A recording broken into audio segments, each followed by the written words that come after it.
Before I go further or deeper into today's word, which talks about supernatural provision, I'd like you to remember the book of Matthew 26, verse 6, where Jesus was speaking to his disciples because they were so worried about what they would eat, what they would wear.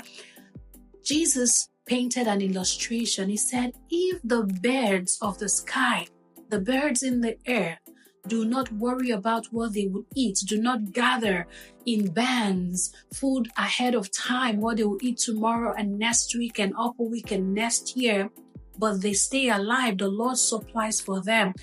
Jesus was saying, how much more you who is made in God's own image, how much more you who the Lord takes as a higher creature. But the Lord is aware of your season of lack. That is why the book of 1 Kings 17 is very interesting, because the widow of Zarephath was a woman who didn't know Elijah as a prophet, and she did not know Elijah's God. But yet, we can consider her to be an unbeliever. As a believer, we can say she's an unbeliever.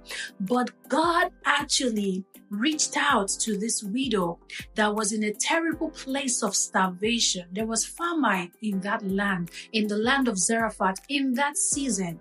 And this woman, if you read 1 Kings 17, verse 12, after Elijah had spoken to her and asked her for water, he went further to say, as you go, please bring me, when you come back, a handful of bread so that I can eat.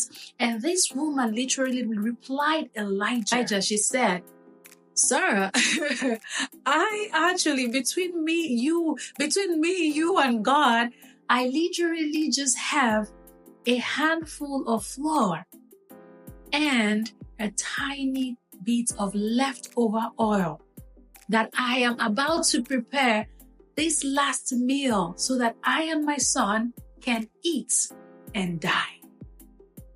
Where I want you to focus on is the sentence, I and my son, we are about to prepare the last meal so that we can eat and die. When you say such a sentence, it means that you are at your very end of giving up. In fact, you've given up.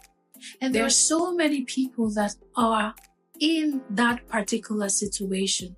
And these are the people that the Lord God is wanting me to share this message with. That your particular last meal might not necessarily be a meal per se. It can be that you are literally having